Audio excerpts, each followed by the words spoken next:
Plus de vendeurs ambulants ni mendiants dans les feux tricolores et sur certains trottoirs de la ville de Cotonou. C'est une décision prise en Conseil des ministres en mars dernier. Cette interdiction vise à rendre fluide la circulation et à mettre en sécurité les vendeurs ambulants qui exposent leur intégrité physique sur les voies publiques. Quelques jours après l'entrée en vigueur de cette décision, nous avons sillonné quelques artères de la ville de Cotonou. Un constat se dégage. Les vendeurs ambulants et mendiants se font rares dans les feux tricolores. Ce sont des gens qui n'ont pas le minimum avec quoi survivre. Si le gouvernement est en train de prendre cette mesure-là pour éviter ça, c'est parce que ça salit le pays.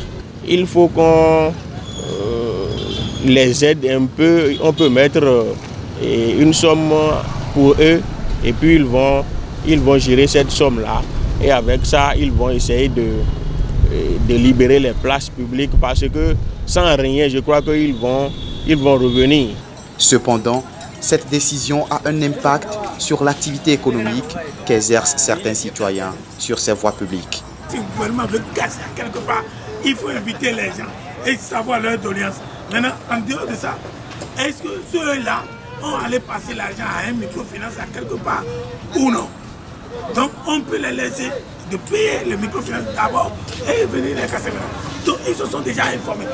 Rien, on ne respecte rien maintenant. Donc, même si tu as pris le microfinance maintenant, tu peux aller perdre ou pas, tu ne perds pas, ça ne concerne pas l'État. Il y a certains parmi vous qui sont partis emprunter de l'argent pour faire élargir. C'est tout le monde, il n'y a pas que ce soit. C'est tout le monde. Le préfet se lève, vient, dit il faut me casser, il faut me casser.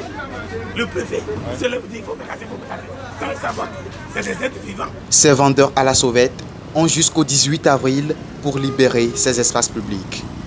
Un délai que certains d'entre eux souhaitent qu'il soit prolongé. Je suis sur l'esplanade. Je demande au gouvernement de voir avec nous, de nous laisser un peu le temps de nous chercher ailleurs.